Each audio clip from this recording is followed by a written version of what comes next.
Hello friends, welcome back to study with Gyan Prakash. दोस्तों, बात करेंगे आज 69,000 शिक्षक भर्ती के मामले में और एक नई और बहुत ही सनसनीखेज भी आप कह सकते हैं कोर्ट अपडेट आपके सामने है और पूरा जो मामला है उसको भी समझेंगे। फिलहाल सहायक शिक्षक भर्ती में नए सिरे से बने चयन सूची, ऐसा कोर्ट का आदेश आया है। तो पूरा मामला यहाँ पर मैं आपको बताना चाहूँगा। जैसा कि आप लोग जानते हैं, उत्तर प्रदेश में अब तक 3 बड़ी शिक्षक भर्तियां हुई हैं। एक 72,825 शिक्षक भर्ती, इसके बाद 68,500, देन आफ्टर 69,000 शिक्षक भर्ती। तीनों ही भर्तियां लंबे समय तक कोर्ट में रही हैं और इसमें जो कुछ हुआ उसके बारे में आप लोग जानते हैं।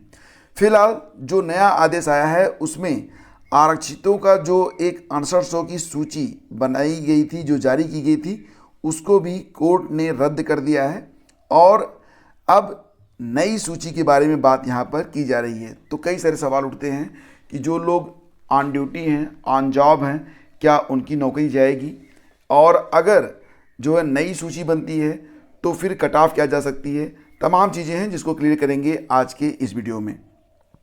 फिलहाल जो घटनाक्रम है उसके बारे में एक बार जान लीजिए। हाई कोर्ट की लखनऊ बेंच ने सहायक शिक्षक भर्ती परीक्षा 2019 यानी कि 69,000 की 1 जून 2020 को जो चयन सूची जारी की गई थी, तो इस चयन सूची पर सरकार को पुनर्विचार के आदेश दिए हैं। न्यायालय ने कहा कि 3 माह में समीक्षा कर अभ्यर्थियों की मेरिट सूची फिर से तैयार की जाए। इसके साथ ही न्यायालय ने इसी भर्ती परीक्षा के क्रम में आरक्षित वर्ग के अतिरिक्त 6800 अभ्यर्थियों की 5 जनवरी 2022 की चयन सूची को भी खारिज कर दिया है। यानी कि 6800 की जो सूची जारी की गई थी उसको भी अब रद्द कर दिया गया है। यह निर्णय न्यायमूर्ति ओम प्रकाश शुक्ला की एकल पीठ ने महेंद्र पाल व अन्य समेत 124 याचिकाओं पर एक साथ सुनवाई करते हुए यह जो आदेश है पारित किया है। इनमें से कुछ याचिकाओं में चयन सूची को इस आधार पर चुनौती दी गई थी कि आरक्षित श्रेणी के उन अभ्यर्थियों को भी आरक्षित श्रेणी में ही जगह दी गई है जिन्होंने अनारक्षित वर्ग के लिए तय कट ऑफ मार्क प्राप्त किए हैं, जबकि अनारक्षित वर्ग के अभ्यर्थियों की ओर से दाखिल याचिकाओं में कहा गया था कि आरक्षित वर्ग के उन अभ्यर्थियों को गलत तरीके से अनारक्षित वर्ग में रखा गया जिन्होंने टीटी और सहायक शिक्षक भर्ती परीक्षा में आरक्षण का लाभ ले लिया था। इन याचिकाओं में एक बार आरक्षण का लाभ लेने के बाद अनारक्षित वर्ग में अभ्यर्थियों का चयन किए जाने को विधि विरुद्ध बताया गया था। वहीं 2 याचिकाओं में आरक्षित वर्ग के 6800 अभ्यर्थियों की 5 जनवरी 2022 की चयन सूची को चुनौती दी गई थी। पूरा मामला समझिए, उसके बाद मैं यहाँ पर आपको सब कुछ क्लियर भी कर दूंगा। तो न्यायालय ने सभी याचिकाओं पर एक साथ सुनवाई की। इसके बाद जो अपना निर्णय दिया उसमें टीटी में आरक्षण का लाभ लेने वाले अभ्यर्थियों को सामान्य श्रेणी का कट ऑफ मार्क्स पाने पर उन्हें आरक्षित वर्ग में रखा जाना सही पाया है। ठीक है, यानी कि जो अभ्यर्थी अगर अनारक्षित के बराबर अंक प्राप्त किए हैं तो उन्हें जनरल में ही ट्रीट किया जाएगा, क्योंकि टीटी एक अभ्यर्थी को सिर्फ सहायक शिक्षक भर्ती परीक्षा में भाग लेने के लिए उपयुक्त बनाता है, उनको नौकरी नहीं देता है। मतलब कि अगर कोई आरक्षित वर्ग का अभ्यर्थी है, वो 82 अंक लेकर टीटी पास किया हुआ है और वो जो शिक्षक भर्ती परीक्षा हुई थी उसमें जो जनरल की कट ऑफ है, अनरिजर्व की जो कट ऑफ है, अगर उसको क्रॉस करता है तो उसे अनरिजर्व में ही रखा जाएगा। लेकिन अगर वो रिजर्वेशन के मुताबिक जो छूट है उसको भी परीक्षा में, मतलब उसके आधार पर परीक्षा में वो पास होता है, तो फिर क्या होगा, जैसे कि क्या हुआ था कि 65% कट ऑफ रखी गई थी जनरल के लिए कि जो अभ्यर्थी 65% अंक प्राप्त करेंगे उन्हीं को जो है मेरिट बनाते समय कंसिडर किया जाएगा।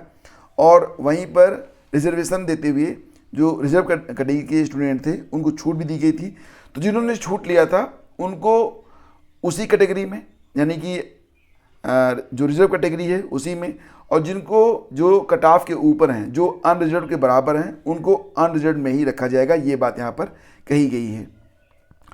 तो न्यायालय ने टिप्पणी को और स्पष्ट करते हुए कहा कि आरक्षित श्रेणी के जिन अभ्यर्थियों ने 65% या अधिक अंक प्राप्त किए हैं उन्हें अनरिजर्व यानी कि अनारक्षित श्रेणी में ही रखा जाएगा। तो ये सारी बातें अब आप क्लियर समझ चुके होंगे।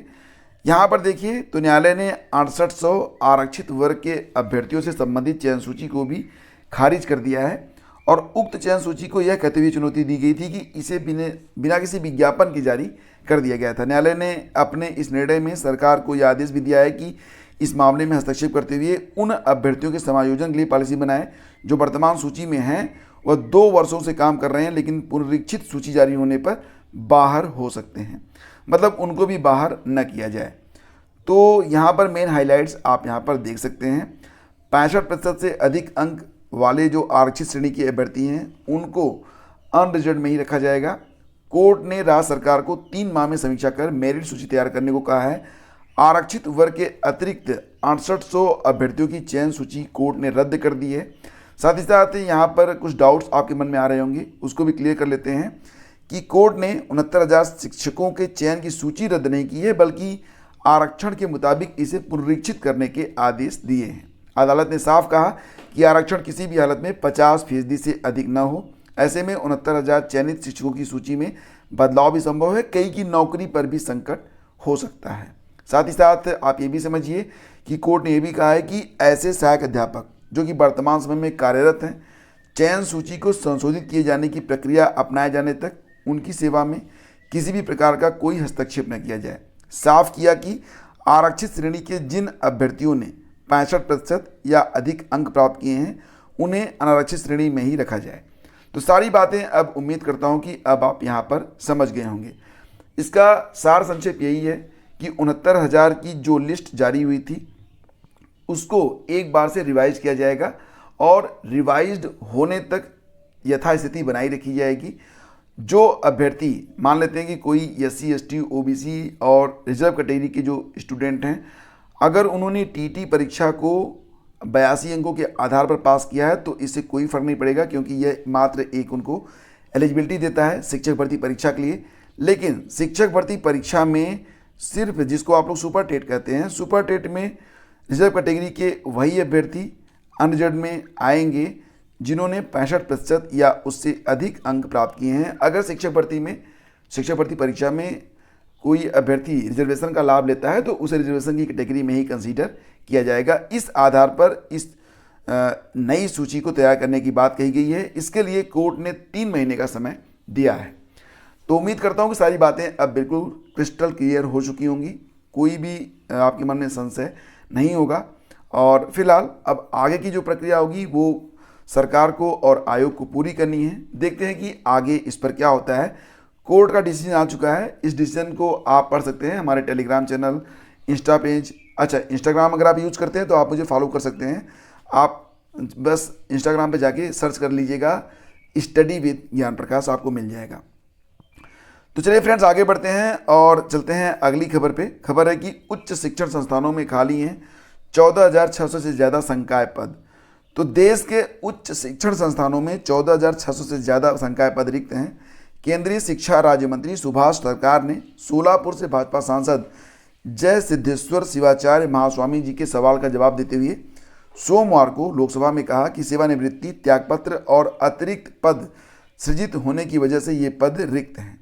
उन्होंने कहा कि सरकार ने सभी रिक्तियों से जल्द नियुक्तियां कराने के लिए अभियान चला रखा है, यानी कि इन पर 14,600 पदों पर अभी आपको और भी वैकेंसीज देखने को मिल सकती हैं देश के उच्च शिक्षण संस्थानों में। इसके बाद देखिए अगली खबर ये है कि विश्वविद्यालय अनुदान आयोग के अध्यक्ष प्रोफेसर M जगदीश कुमार ने विश्वविद्यालयों और कॉलेजों में असिस्टेंट प्रोफेसर के पदों पर भर्ती के लिए PhD को कंपलसरी नहीं बताया है। उन्होंने कहा कि जो अभ्यर्थी सिर्फ नेट क्वालिफाई कर लेते हैं वो डिग्री कॉलेज और जो विश्वविद्यालय होते हैं उसमें वो असिस्टेंट प्रोफेसर के तौर पर काम करने के लिए अर्ह हैं। हालांकि ये कोई नई बात नहीं है क्योंकि अभी तक यही एलिजिबिलिटी थी, उसमें कुछ संशोधन की अफवाह सामने आ रही थी तो उसको अब यहाँ पर क्लियर कर दिया गया है कि नेट अगर आप क्वालिफाई कर लेते हैं तो आप असिस्टेंट प्रोफेसर के तौर पर डिग्री कॉलेज और यूनिवर्सिटीज़ में काम करने के लिए योग्य माने जाएंगे। तो ये एक अच्छी बात है। और UGC नेट की परीक्षाएं साल में 2 बार बहुधा आयोजित होती हैं, कभी कभी 1 बार आयोजित होती हैं। हालांकि एक सेशन दिसंबर 2022 की परीक्षा अभी आयोजित हुई है और कुछ परीक्षाएं अभी शेष भी हैं, लेकिन अगली परीक्षा जुलाई, अगस्त या सितंबर में आयोजित होगी, तब आप उसमें पार्टिसिपेट कर पाएंगे। इसमें अगर आप पीजी हैं और आपके जो अंक हैं वो 55% हैं, रिजर्व कैटेगरी के लिए 50% ही होता है, तो आप इसमें आवेदन कर सकते हैं। पीसीएस के जो इंटरव्यू हैं, पीसीएस 2022 के जो इंटरव्यू हैं वो अभी भी चल रहे हैं और ये इंटरव्यू 21 मार्च तक चलेंगे। और खान निरीक्षक भर्ती 2022 की मुख्य परीक्षा के लिए आवेदन की प्रक्रिया भी सोमवार से शुरू हो गई है। आवेदन 25, अब यहाँ पर देखो ये लगता है पुराना न्यूज़पेपर है, खैर इसको छोड़ते हैं, आगे बढ़ते हैं। और नेशनल टेस्टिंग एजेंसी कराएगा CUET 30 मार्च तक आवेदन। तो जनरल टेस्ट में देने होंगे सिर्फ 50 प्रश्नों के जवाब। तो यहाँ पर इलाहाबाद विश्वविद्यालय में जो अभ्यर्थी प्रवेश लेना चाहते हैं उनको CUET की परीक्षा देनी पड़ेगी, जिस पर ऑनलाइन आवेदन अभी भी चल रहे हैं। 30 मार्च तक आवेदन होंगे और 30 मार्च के बाद 1 से 3 अप्रैल तक आप उसमें करेक्शन भी कर पाएंगे। और यहाँ पर जो परीक्षा होगी वो 3 खंडों में होगी। पहला खंड जो होगा वो भाषा से संबंधित होगा, जिसमें 50 में से आपको 40 प्रश्न का उत्तर देना होगा। और इसके बाद जो दूसरा खंड होगा उसमें भी 50 में 40 प्रश्नों के उत्तर 45 मिनट में देने होंगे। समय सीमा 45 मिनट की होगी। और इसके बाद जो तीसरा खंड होगा वो जनरल नॉलेज का होगा। इसमें 60 में 50 प्रश्नों के उत्तर 1 घंटे में आपको देने होंगे। बाकी की चीज़ें आपको पता ही हैं। आप जब इसमें आवेदन करेंगे तो प्रोफार्मा ब्रोशर आप अच्छे से पढ़ लेंगे तो आपको हर चीज़ बिल्कुल क्लियर हो जाएगी। तो दोस्तों ये थी आज की न्यूज़ अपडेट। चलते चलते आपको पुनः एक जानकारी दे देते हैं। अभी कुछ लोगों की जो पेमेंट है, जिन लोगों ने अभी जो है 6 महीने का करंट अफेयर परचेज किया हुआ है, तो उनके कुछ लोगों के पेमेंट अभी जो है वो पेंडिंग में है, जिसकी वजह से मुझे एक दिन और यानी कि आज 14 मार्च को भी ये सेल जो चल रही है उसको हमने जारी रखने का फैसला लिया है, ताकि इसका लाभ वो अभ्यर्थी ले पाएँ जो पहले से ही प्रक्रिया में है।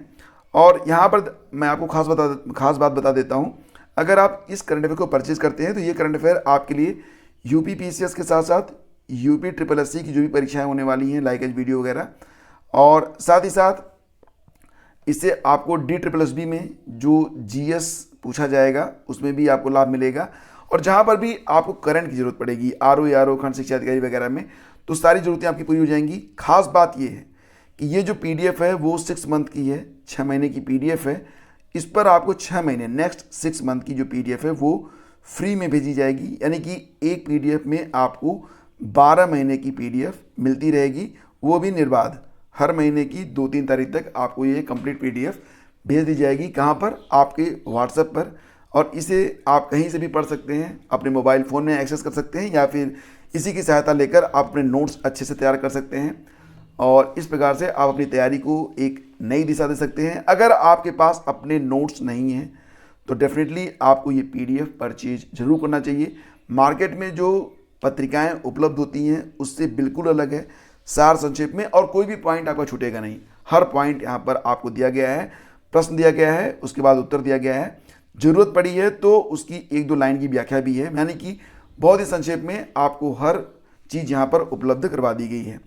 परचेज करना चाहते हैं तो वीडियो का डिस्क्रिप्शन जाके चेक कर लीजिएगा। Thank you so much.